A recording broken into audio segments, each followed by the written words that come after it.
esto y me voy. Ya habéis cambiado, ¿no? Sí, sí. ¿Qué te parece la pantallita? Bien, está bien. Sí. El proyector está, comparado con los de mi facultad, está muy bien. Los de mi facultad, y la luz no es demasiado. Pues la verdad es que no sé qué.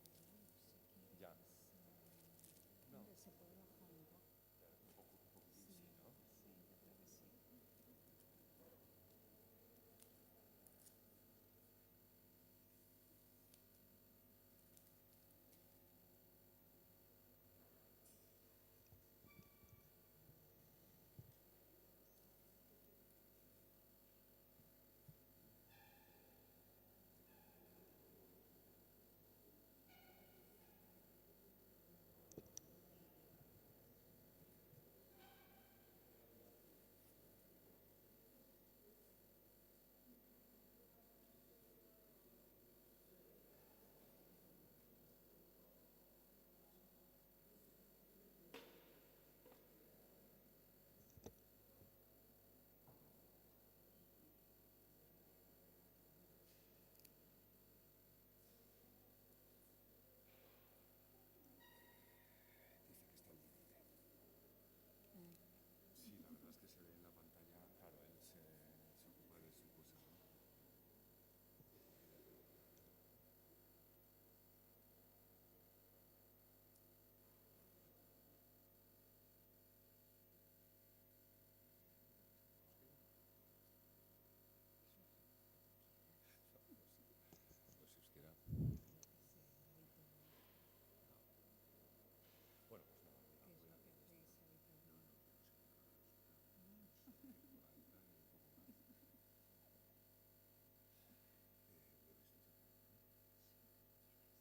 hacéis habitualmente? Pues igual empezamos, ¿no? Hola, buenas tardes. Muchas gracias por su asistencia. Continuamos con la segunda sesión de este ciclo sobre libros, bibliotecas y arte. Y tenemos el enorme gusto de contar hoy con la presencia de Patricia Mayayo, que es profesora de arte contemporáneo de la Universidad Autónoma de Madrid. Es una historiadora del arte orientada fundamentalmente a la idea, a las problemáticas del arte de mujeres, del feminismo, del entorno queer. Ha escrito, entre otros libros y textos, quizá corrígeme si lo digo mal, pero quizá el más importante o el más difundido es Historias de mujeres, historias del arte, del año 2003, pero ha escrito también Frida Kahlo, Contra el mito, un libro verdaderamente interesante. Ha escrito sobre André Masson, sobre Louise Bourgeois, y ha comisariado una exposición que ha tenido una gran repercusión en el MUSAC, Genealogías feministas del arte español, 1960-2010, es decir, en los últimos 50 años, entre 1912 y 1913. Y como pueden ver, hoy nos va a hablar de la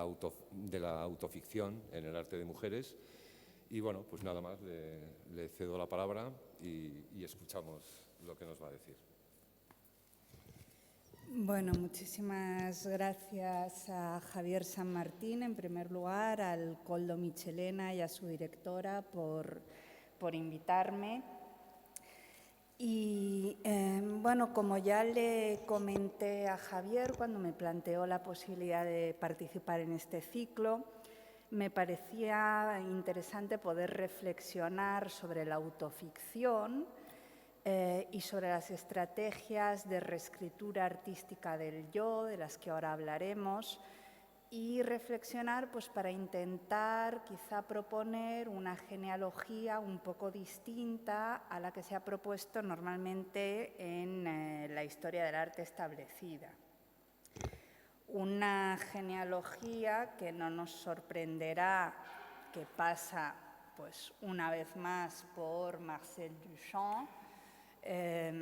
A Duchamp la historia del arte, sobre todo los historiadores del arte norteamericanos, lo han presentado normalmente como, bueno, el gran padre del arte contemporáneo, podríamos decir en general, pero más en concreto el padre o el origen de una serie de prácticas performativas que difuminan o juegan con los límites de la identidad de género, y siempre se suele citar este proyecto de Rose Lavie, que, como es bien conocido, es un alter ego femenino que Duchamp se construyó a partir del año 20-21, se ha citado siempre como el origen de todo un linaje de prácticas contemporáneas que trabajan con la performatividad, con la autoficción y con la disolución de las fronteras de sexo-género establecidas. Duchamp, en este relato, es el primer jalón o el jalón más importante de una genealogía, de un linaje. Aquí vemos otra utilización por parte de Duchamp de este alter ego. Bueno, como decía, él se le suele presentar como el jalón más importante de una genealogía cuyo origen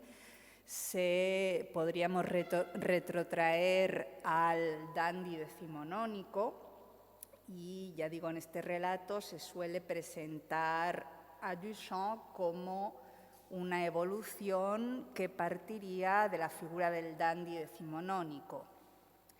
Una figura que constituye un desafío al prototipo de masculinidad establecido en aquel momento, el modelo de masculinidad burguesa que vemos ejemplificado, por ejemplo, en esta foto de Adolphe Thiers, que era un modelo basado en la idea del hombre viril, trabajador, serio, un modelo en el que la formalidad en el vestir era casi un deber moral, un asunto moral, y frente a estos códigos dominantes de la masculinidad burguesa de la época, el dandy se construye como una figura a contracorriente. El dandy es una figura que difumina los límites entre lo masculino y lo femenino, es un ser andrógino. Es un ser que destaca en sociedad por la elegancia de sus maneras, por su ironía acerada, por su crueldad intelectual, pero también por hacer de sí mismo un proyecto estético, es decir, por convertir el yo o la construcción del yo en un proyecto estético y vital. De ahí que la figura del dandy ya en el XIX se considera en muchos casos como una metáfora o un epítome del artista moderno.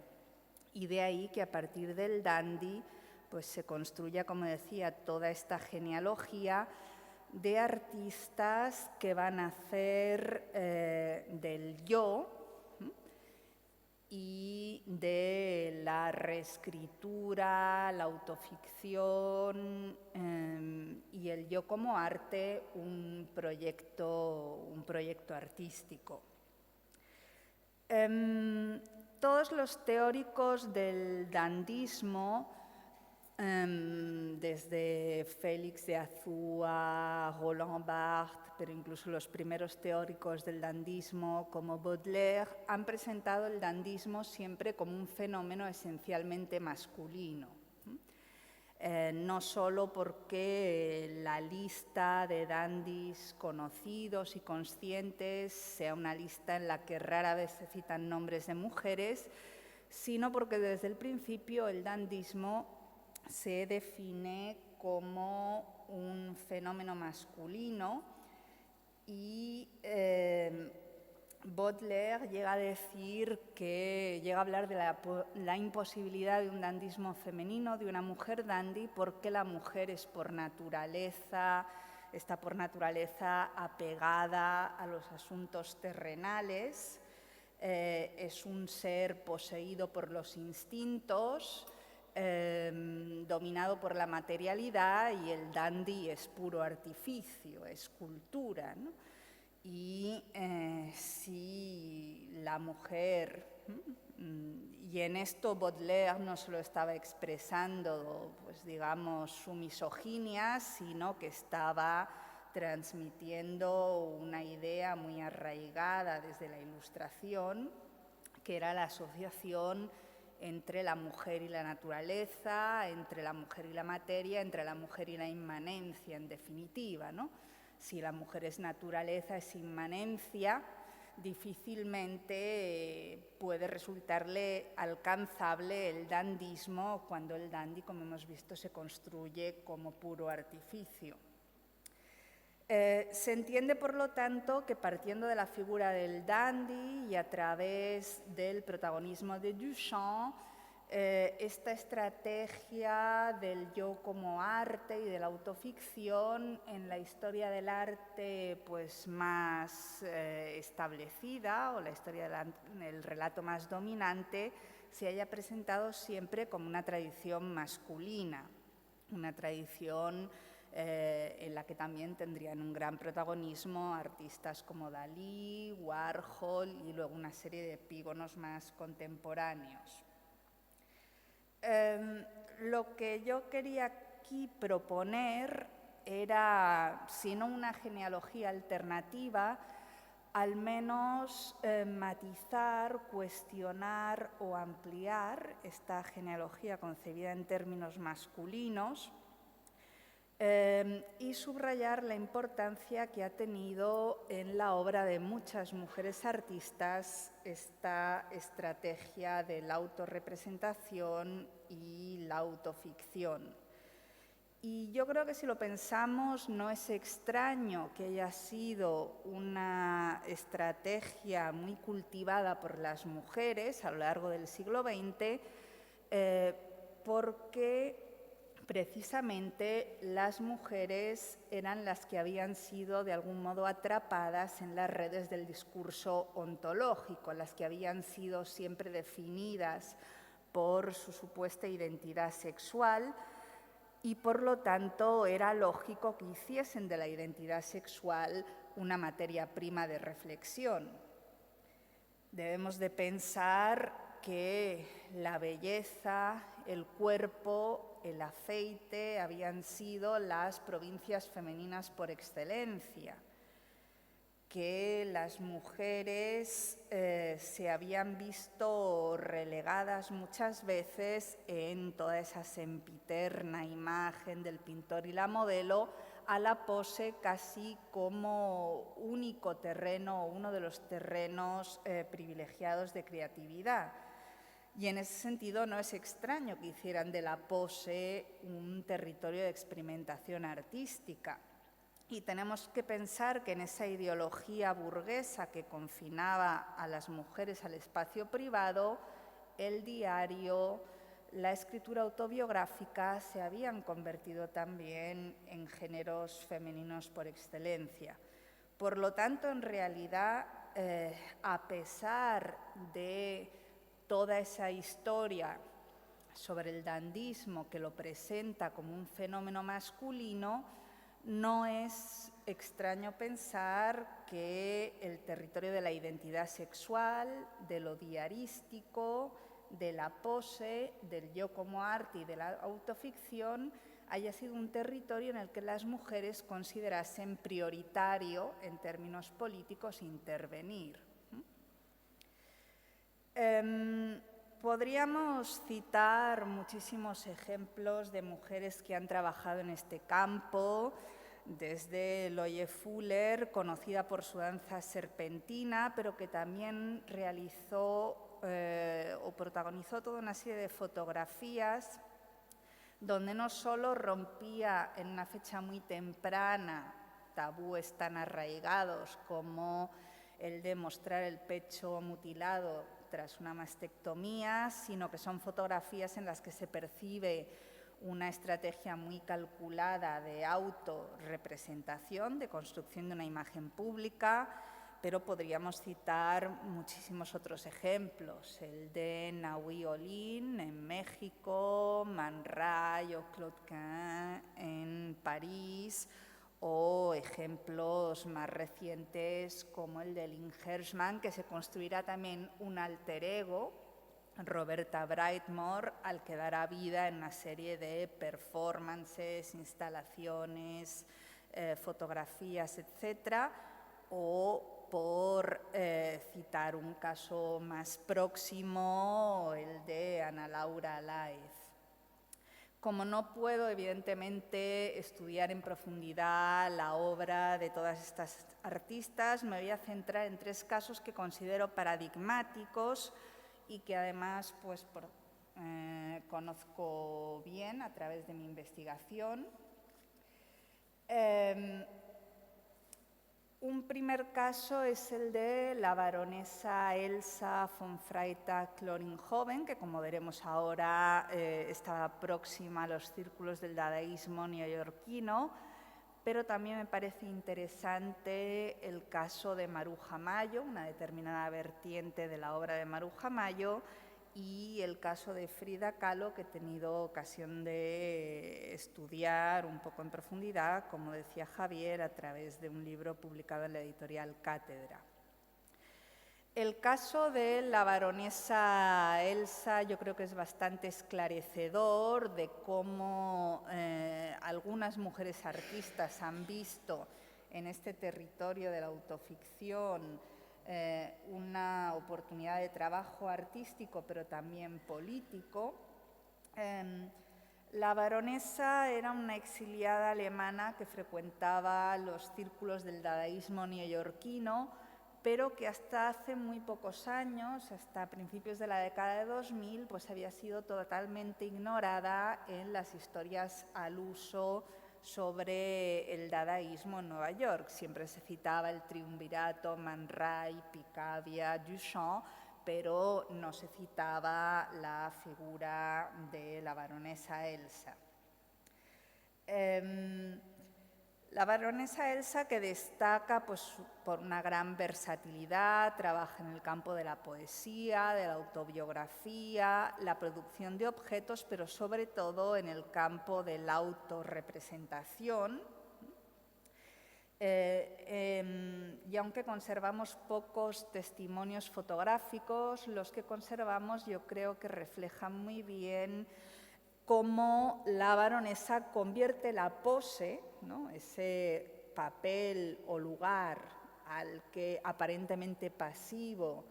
al que se había relegado a las mujeres en ese esquema del pintor y la modelo, convierte la pose en un ejercicio activo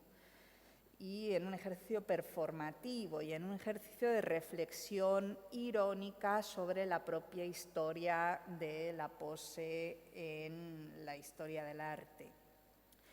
La baronesa utilizaba materiales de desecho, restos de objetos que encontraba por la calle, pero que también robaba en tiendas, en grandes almacenes, para fabricarse elaborados disfraces que lucía pues, en las fiestas de Greenwich Village, pero también en performances improvisadas por la calle. Y como digo, aunque quedan pocos testimonios, los relatos que tenemos de colegas o compañeros suyos de la época la muestran como una auténtica trapera, una coleccionista compulsiva que va recopilando todo tipo de desechos y fragmentos para elaborar sus objetos dadaístas y los adornos corporales con los que realiza estas acciones, estas performances fotografiadas. Evidentemente ninguna de estas estrategias es desconocida en la vanguardia. El vagabundeo urbano y el objeto encontrado, el objet trouvé, eran prácticas habituales en el entorno dadaísta y surrealista, pero lo que han subrayado algunas de las historiadoras que han trabajado sobre la baronesa es que en las manos de la baronesa Elsa estas estrategias adquieren una vertiente mucho más perturbadora, Para ella el vagabundeo urbano no es un juego colectivo de ocasión, ni es una forma de reafirmar la identidad grupal, ni un divertimento orquestado, sino es una forma de vida que se encarna, que se hace cuerpo, ¿no? Y se hace cuerpo llevando al límite de una forma muy radical esa fusión entre el arte y la vida que muchos de sus compañeros de la vanguardia decían querer lograr, pero que en su caso se encarna, se realiza de un modo muy extremo, de un modo muy radical, hasta el punto que sus propios contemporáneos tuvieron bastantes problemas para poder incorporar a la baronesa en los relatos que estaban escribiendo de la vanguardia. Fue un personaje incómodo que no acabó de ser aceptada por los círculos de la vanguardia neoyorquina, y esa incomodidad quizá tiene que ver en parte con esa radicalidad, ¿no? Tampoco acabó de encontrar un lugar cómodo en la vanguardia de su época la artista española Maruja Mayo, que como la baronesa no ha recibido probablemente toda la atención que debería, y quizá no ha recibido toda la atención que debería porque, como en el caso de la baronesa Elsa, se trata también de un personaje incómodo. Incómodo para sus propios contemporáneos, pero quizá incómodo también para toda una generación de historiadores posteriores que han subrayado una y otra vez la conducta excéntrica de Maruja Mayo, pero presentándola como un ejemplo de su personalidad singular, ¿no? Se ha hablado una y otra vez, por ejemplo, José Luis Ferris, que es uno de los biógrafos de Maruja Mayo, ha hablado de su conducta sexual rompedora, de su imagen, de su vestimenta, pero presentándolo como excentricidades que son producto de la personalidad singular e incluso insinuar rayana a veces en la locura de Mayo. Para mí, la autopresentación y el trabajo que hizo Maruja Mayo con su propia imagen no son signos de su excentricidad ni de su voluntad de provocación, o no solo, sino que son parte de su proyecto estético, son parte de un proyecto estético global que está, como en el caso de la baronesa, a caballo entre el arte y la vida, y que tiene mucha relación con su obra pictórica, que creo que solo puede entenderse como parte de un trabajo artístico, de un proyecto artístico global. Aunque no puedo entrar aquí en detalle en toda la trayectoria de Maruja Mayo, sí me gustaría citar un par de ejemplos dentro de su obra donde creo que se percibe, ¿no?, esta correspondencia entre el trabajo performativo y la obra pictórica como parte de un proyecto más total. El primer ejemplo tiene que ver con la época en la que Maruja Mayo entra en contacto o forma parte de la llamada Escuela de Vallecas, que, como es bien conocido, es un grupo que solía reunirse en el entorno de la estación de Atocha para explorar lo que en aquel momento era una zona suburbial de Madrid, a caballo entre lo urbano y lo rural, y que pretendían proponer una versión española, una versión nacional de la vanguardia frente a la tendencia que tenían muchos artistas de la época de viajar a París, ¿no?, y de vivir la vanguardia a través del modelo francés. Bajo la influencia o conjunto a sus compañeros de la Escuela de Vallecas, influida por ese paisaje terroso, ese paisaje seco que descubren en los entornos de Madrid, Maruja Mayo empieza a hacer una serie de pinturas negras titulada Cloacas y Campanarios, que nos transportan a un universo negro, un universo sórdido, un universo lleno de esqueletos, de basura, de zapatos abandonados, de cráneos de animal, de trozos de tierra resquebrajada. Pero lo que distingue a Maruja Mayo del resto de sus compañeros de la Escuela de Vallecas es que esta actividad como pintora se prolonga a través de un trabajo performativo, un trabajo de experimentación con la propia imagen que no encontramos en el caso de sus coetáneos varones, en el caso de Palencia o de Alberto Sánchez. Y vemos como muchos de los temas y escenarios que aparecen en esta serie Cloacas y Campanarios reaparecen en una serie de fotografías de Maruja Mayo tomadas por su hermano Justo en Cercedilla, en la Sierra del Guadarrama, cerca de Madrid, donde aparece la propia Maruja Mayo junto a muchos de los motivos que conforman la serie. Aparecen los cráneos de animal, aparecen los zapatos abandonados, aparece ese mundo suburbial y ese mundo de despojos y de desechos típico de las pinturas de su época de la Escuela de Vallecas. Aunque no es Maruja Mayo la que aprieta el disparador, yo creo que no hay duda en cuanto a la voluntad de Mayo de afirmar la autoría en estas obras, incluso aparece recurrentemente su firma,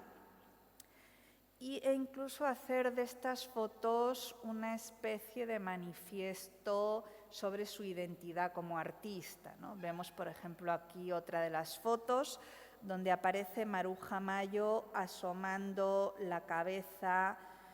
a través de una especie de frente teatral o de escenario de teatro de feria o teatro de barraca, lo cual, ya nos estaría de algún modo confirmando el carácter escenográfico y performativo de la fotografía. Aparece, como vemos, Maruja Mayo detrás de, otra vez,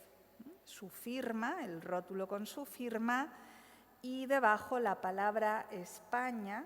estableciendo un paralelismo entre su identidad como artista, su firma como artista y el problema de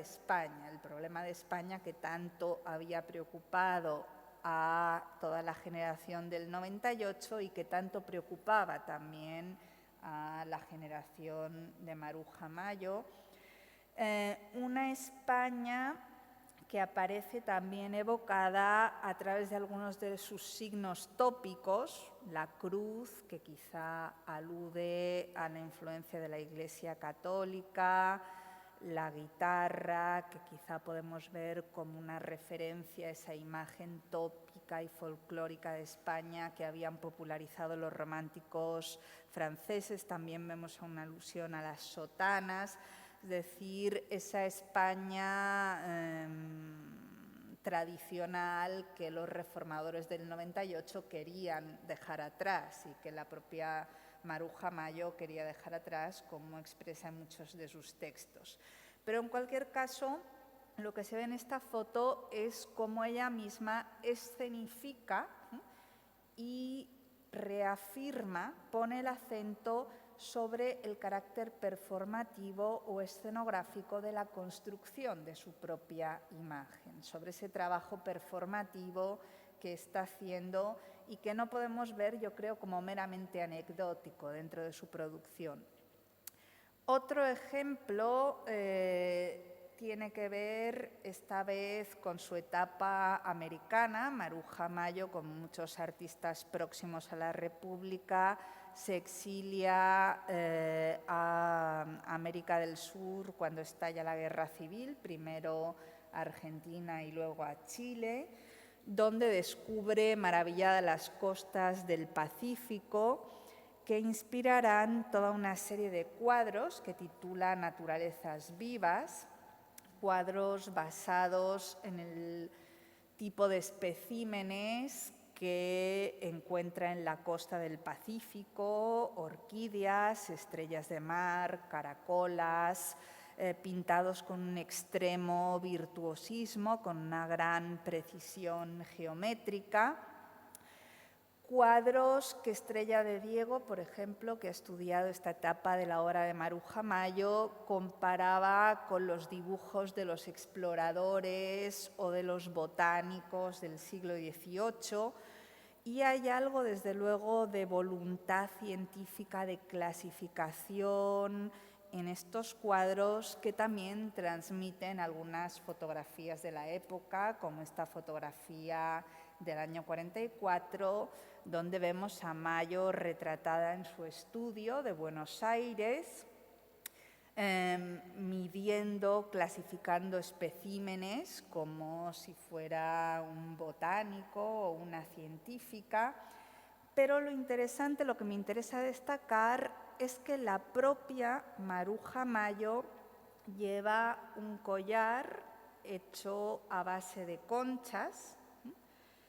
y un vestido decorado con motivos que también nos recuerdan a los motivos marinos, unos frunces que se fruncen también en forma de concha. Es decir, que de algún modo parece estar experimentando un proceso de simbiosis o de fusión con los motivos marinos de sus cuadros.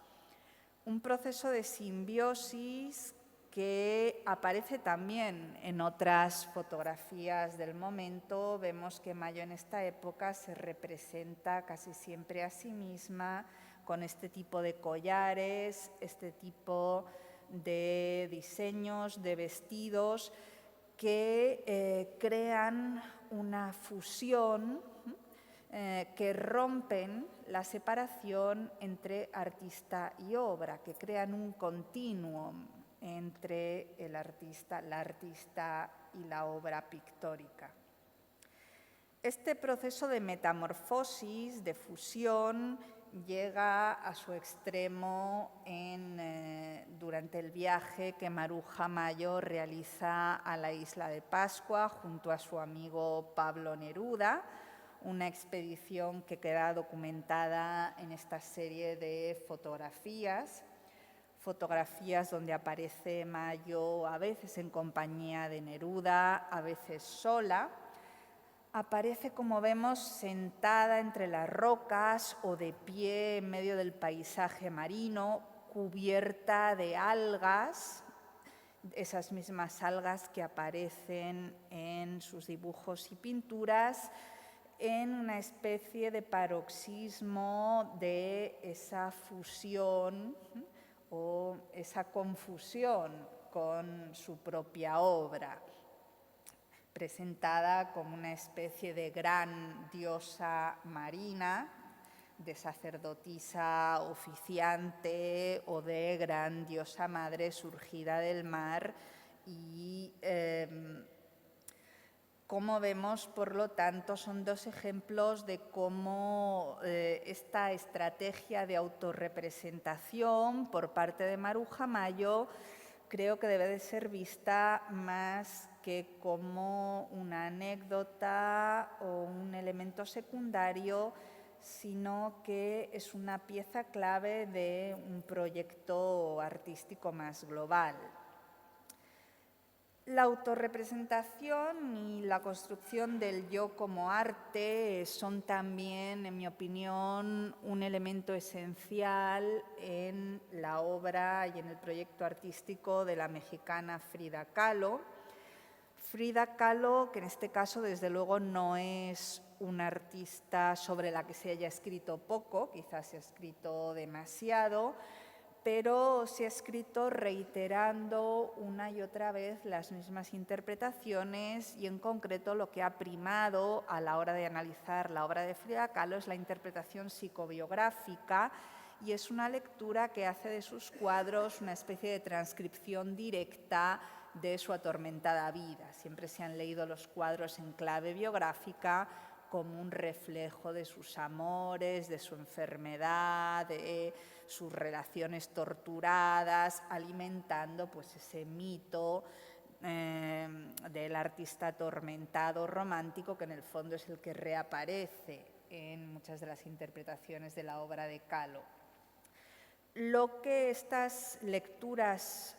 o interpretaciones obvian muchas veces es que la relación vida y obra no es una relación unívoca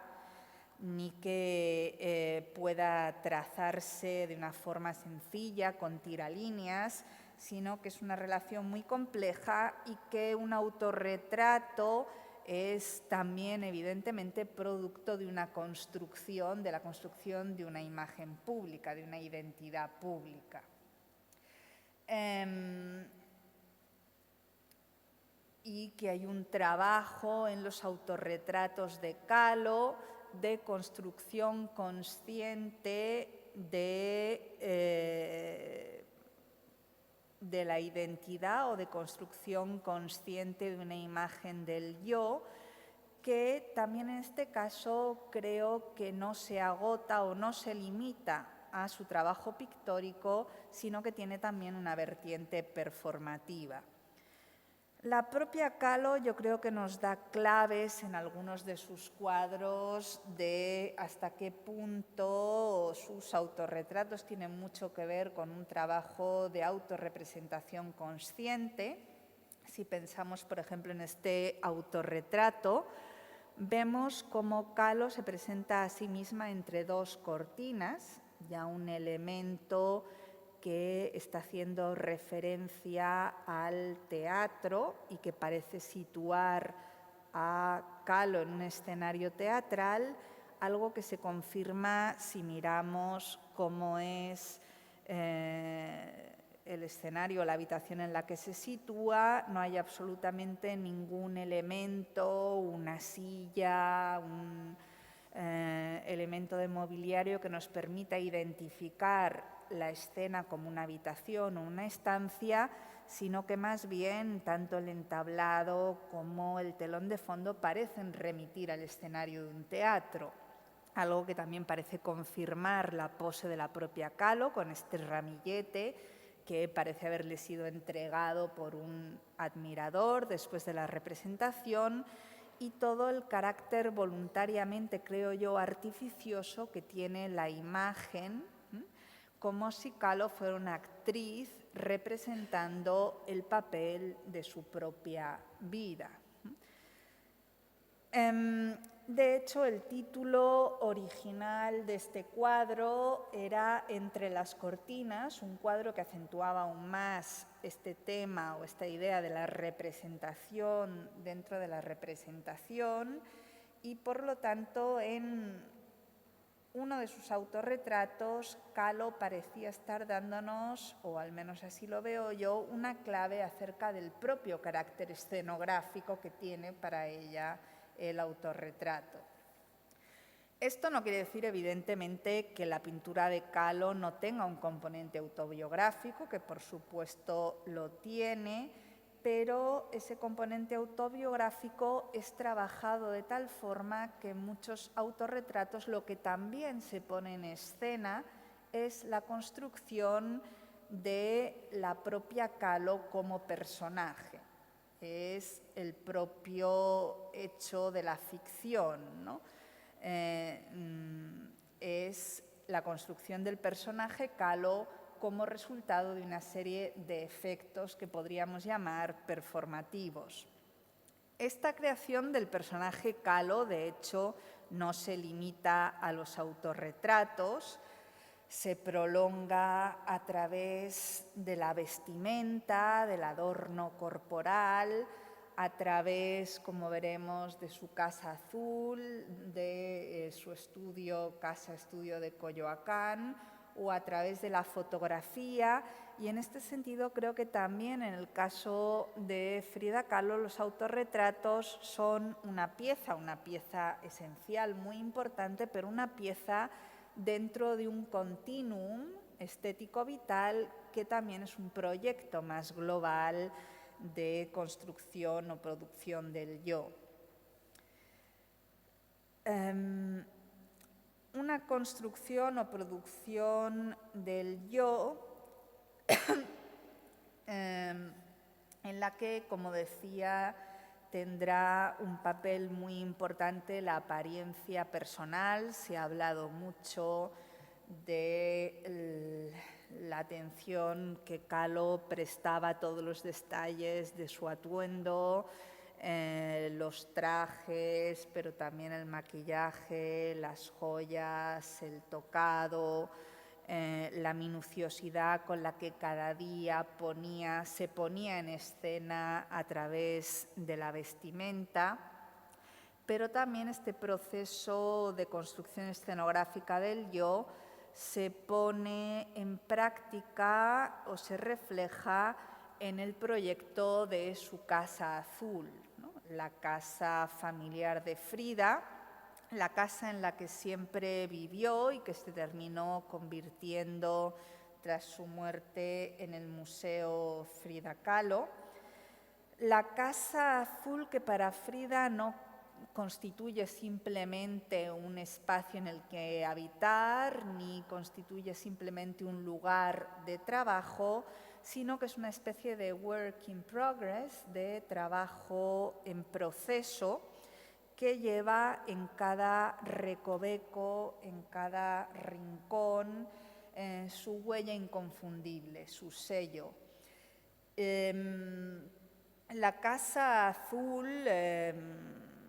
que es excesiva, barroca, recargada, pintoresca, podemos considerar que es parte de ese trabajo de autorrepresentación que también se expresa en los autorretratos, en la fotografía y en la propia apariencia corporal de Kahlo. Y de hecho los propios Rivera y Frida Kahlo eran bastante conscientes de hasta qué punto la Casa Azul constituía un escaparate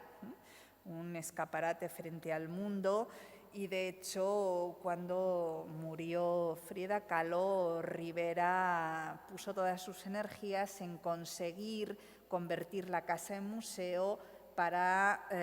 pues, de alguna forma, consolidar ese escaparate frente al mundo.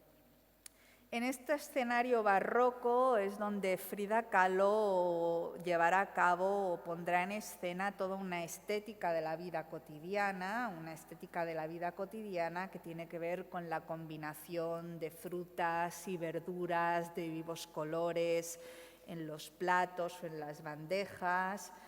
con la disposición de los platos de loza pintada en el comedor, una especie de bodegones vivos que prolongan los bodegones pictóricos que decoran las paredes y que también se completa con la colección de cuadros, de objetos populares y de estatuas precolombinas que Frida Kahlo fue atesorando a lo largo de su vida y que habría que ver también, creo yo, como parte de este trabajo de autorrepresentación. De hecho, la Casa Azul fue el escenario que muchos de los numerosos fotógrafos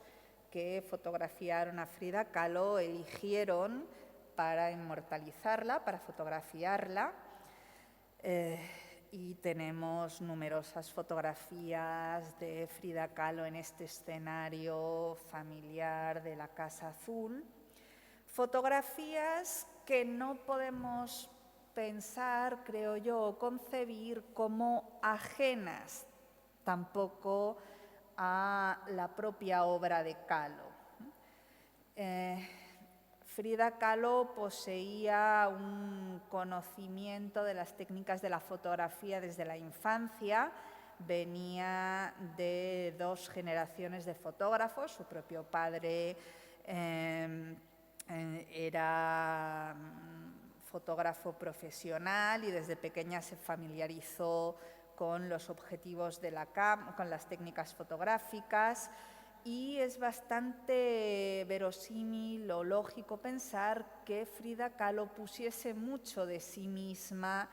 en las fotografías en las que se dejaba retratar y que contribuyese, ya fuese explícita o implícitamente, a definir los encuadres, a seleccionar el atrecho, los fondos, a refinar los pormenores de la pose, es decir,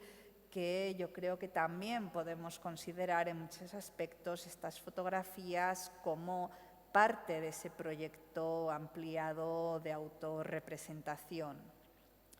En este sentido, me gustaría terminar con un cuadro o un dibujo de Frida Kahlo, que creo que es muy revelador a este respecto, que nos habla de este perpetuo ponerse en escena, de esta fabulación constante del yo. Es un dibujo del año 37, como se ve en pantalla, que es bastante inusitado o bastante extraño dentro de la trayectoria de Kahlo, porque es muy raro ver un autorretrato de Kahlo pintando. Ella rara vez se autorretrató pintando o trabajando. Y es un autorretrato también un dibujo que presenta algunos elementos extraños. Frida Kahlo era diestra, pero aquí aparece sosteniendo el lápiz con la mano izquierda, tal y como aparecería en la imagen proyectada en un espejo. Y de hecho pronto empezamos a intuir, sospechar o preguntarnos si no se trata de un reflejo de Kahlo autorretratándose a sí misma frente al espejo. Al mismo tiempo hay ciertos elementos incongruentes, porque si Frida Kahlo estuviese frente al espejo no veríamos, como estamos viendo aquí, el papel colocado en esta posición, sino que lo veríamos del revés, como si Frida Kahlo fuese uno de estos personajes de las obras de teatro del Siglo de Oro que interrumpen el flujo narrativo de la obra para interpelar directamente al espectador desde una fuera de la representación y decirnos: estoy haciendo mi propio autorretrato y quiero que lo veáis aquí. Por otra parte, aparecen estos brazos, estos 5 brazos que salen del cuerpo de Frida, que a veces se han relacionado pues, con el interés que tenía Frida Kahlo por las deidades orientales, en concreto la figura de Shiva, pero que también podemos ver como ensayos de la colocación de su propio cuerpo frente al espejo, es decir, como una reflexión sobre las propias convenciones de la pose. Y podríamos ver, por lo tanto, este dibujo como una reflexión sobre el acto consciente de ponerse en escena que implica el género del autorretrato y que implica el ejercicio de la autorrepresentación. Bueno, en cualquier caso, me interesaba traer estos 3 ejemplos, podría haber estudiado otros, pero me interesaba traer estos 3 para intentar proponer, como decía, esta genealogía o esta lectura alternativa a un relato que yo creo que a veces se ha establecido de forma ya casi excesivamente canónica que lee la performatividad, la autoficción y el juego con la propia imagen siempre a partir de la figura del dandy y a través de la figura de Duchamp. Y yo creo que aquí vemos pues, una posibilidad de proponer otras lecturas alternativas que, por supuesto, no tienen que ser tampoco las únicas posibles. Bueno, pues muchísimas gracias.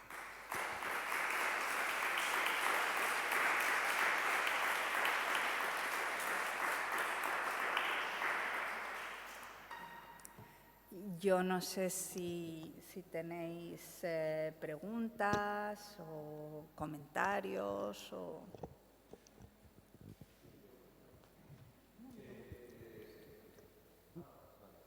Muchas gracias. Tiene que ver con Baudelaire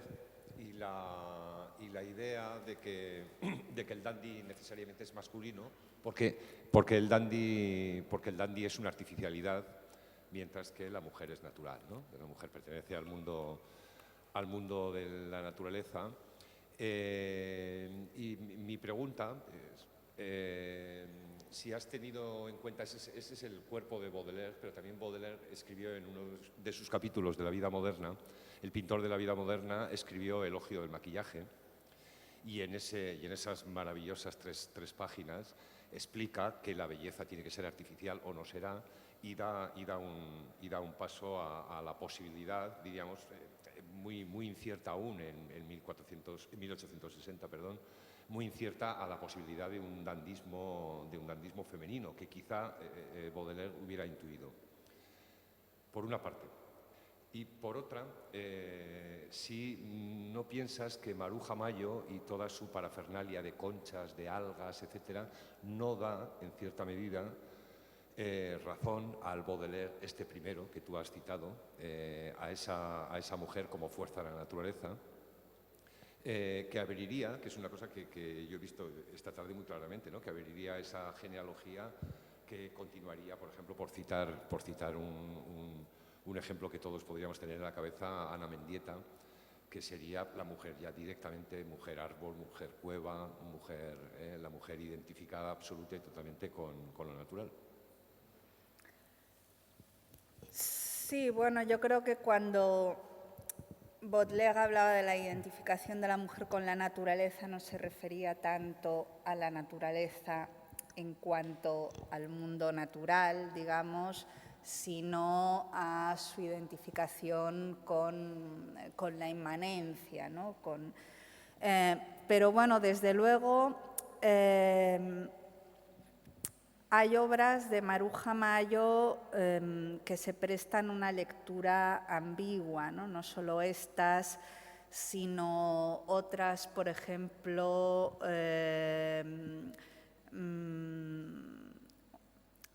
que realiza justo antes de su etapa argentina, la leyenda del cereal, la diosa del cereal, que remiten a la diosa Ceres y que de hecho a veces, por ejemplo, desde el feminismo de la diferencia, se han leído estas obras de Maruja Mayo en una clave bastante esencialista, similar a la que tú propones, como pues, un ejemplo de la íntima relación de la mujer con la naturaleza, con la tierra, etc. Es una lectura posible, ¿no? Pero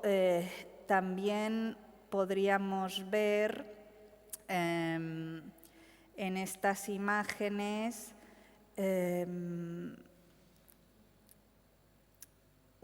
precisamente una reflexión irónica sobre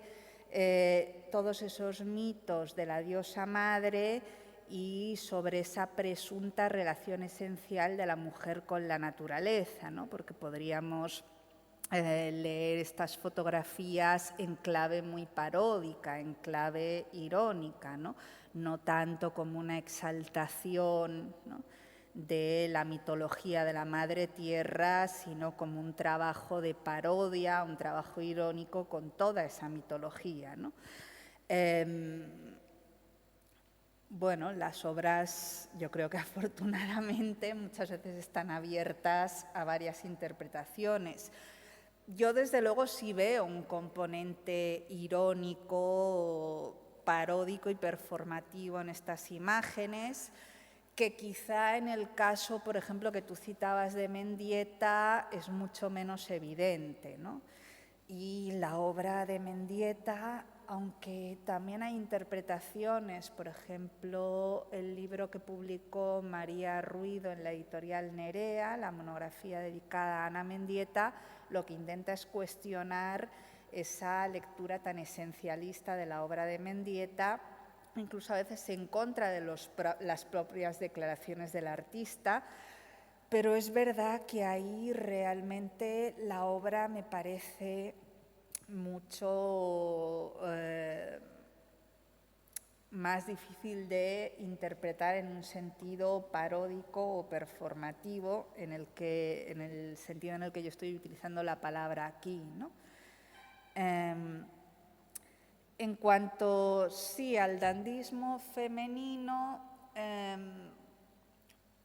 quizá Baudelaire lo intuía, pero realmente no lo llegó a desarrollar, y luego los teóricos posteriores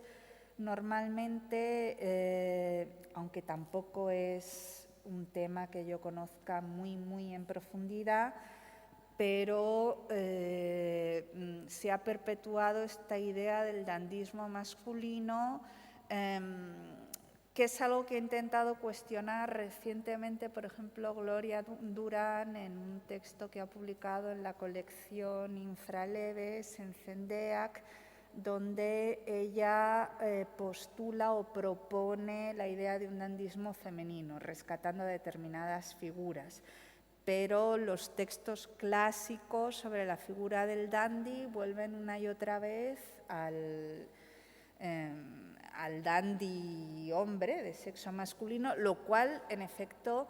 es muy contradictorio con lo que significa el dandismo, ¿no? Y con las posibilidades que abre el dandismo de difuminar los límites entre lo femenino y lo masculino, ¿no?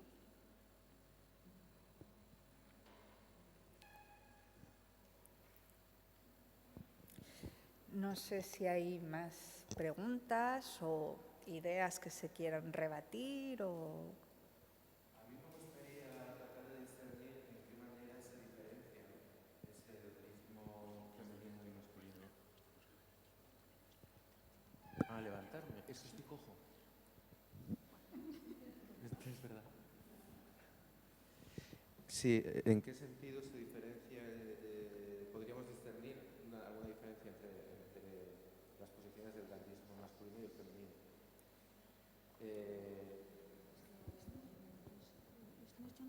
Ok, vale. Y tratando de proyectar esa contraposición de formas, si existiera esa contraposición de formas que utiliza el dandy masculino con respecto al femenino, si es que existen, que de alguna manera me cuesta desentrañar una diferencia clave en última instancia en el aparataje simbólico. A la vez estaba pensando en la confrontación de las formas que existía, como habéis citado Ana Mendieta, entre Ana Mendieta y Cal André, y pensando en las planchas, uno con las planchas de acero confrontado a la naturaleza que proponía la otra. Pero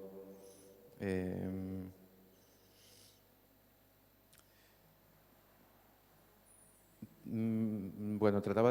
me gustaría que tratásemos de discernir en qué lugar se opera esa batalla, esa rivalidad en lo simbólico. Si es que existe, pienso que existe, o yo al menos la puedo ver en un ejemplo así, como el de Cal André con Ana Mendieta. Y si es que existe en la figura del dandí masculino o femenino, porque sí. Sí, no sé si sí, eso es lo que quiero decir. Bueno, yo no creo que exista una contraposición o una separación, o en cualquier caso me parece peligroso establecer generalizaciones de ese tipo, ¿no? Y hablar de un dandismo femenino y masculino, porque podemos caer otra vez en posiciones muy esencialistas, ¿no? Y además no dar cuenta de la enorme diversidad y singular de cada proyecto artístico. Lo que sí creo es que no se puede apartar a las mujeres radicalmente de la historia del dandismo, que es lo que se ha hecho, ¿no? Que es distinto. Y sí creo que por la posición histórica que les ha tocado ocupar, muchas mujeres artistas se han visto, han sido más proclives precisamente a investigar con algunos de los elementos centrales del dandismo, porque eran casi los únicos territorios en los que se les permitía investigar. Es decir, por su posición histórica, las mujeres muchas veces se veían relegadas o, digamos, podían sentirse inclinadas a hacer del trabajo con la imagen, con la vestimenta, con el adorno, un territorio de experimentación política y artística, porque este era el espacio al que se les había confinado tradicionalmente, ¿no? Y de ahí quizá la necesidad política de intervenir en ese territorio, ¿no? Ahora bien, no creo que debamos, en mi opinión, establecer una separación radical entre dos tradiciones, la del dandismo femenino y la del masculino, ¿no? Creo más bien que habría en todo caso que estudiar caso por caso, que además probablemente no todos los proyectos de lo que he denominado autoficción a lo mejor necesariamente tienen que ver con la historia del dandismo, con la figura histórica del dandy, es decir, tendríamos que ir viendo caso por caso, ¿no?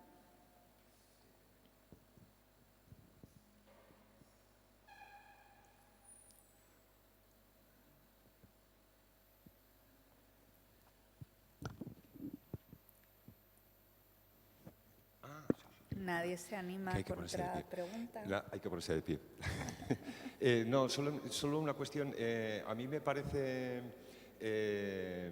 digamos, sin menospreciarla ni mucho menos, pero que hay una actitud común en Mayo y en Calo que consiste en inscribir sobre su cuerpo toda una serie de elementos, diríamos, que añadirían o que connotarían lo que es su pensamiento, su vida, etcétera, etcétera. Yo veo un punto superior, es decir, yo prefiero, yo opto por la pose de la baronesa.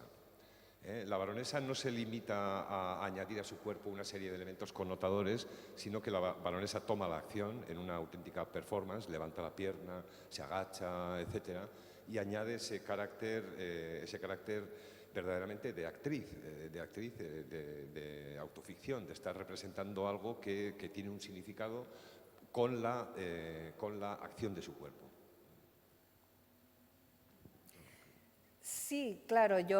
es verdad que las he unido aquí a las tres y son artistas muy distintas, ¿no? Y de hecho, incluso algunos de los casos que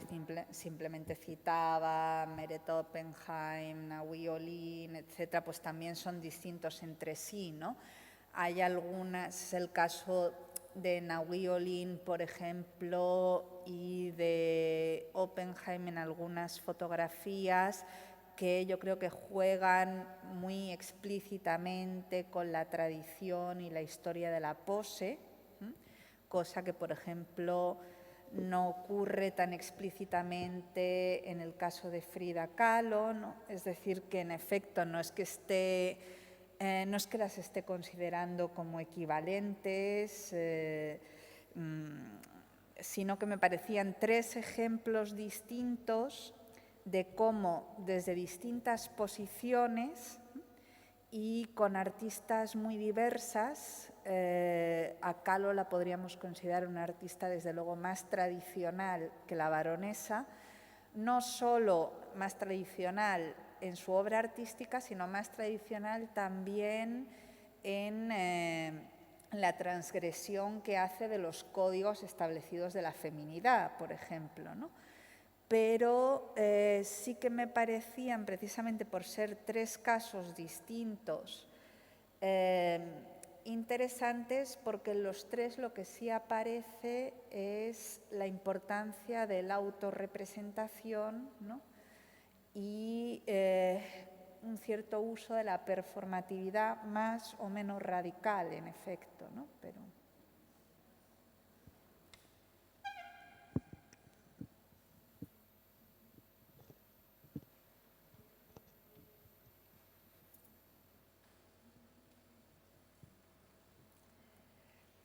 Bueno, pues si no hay...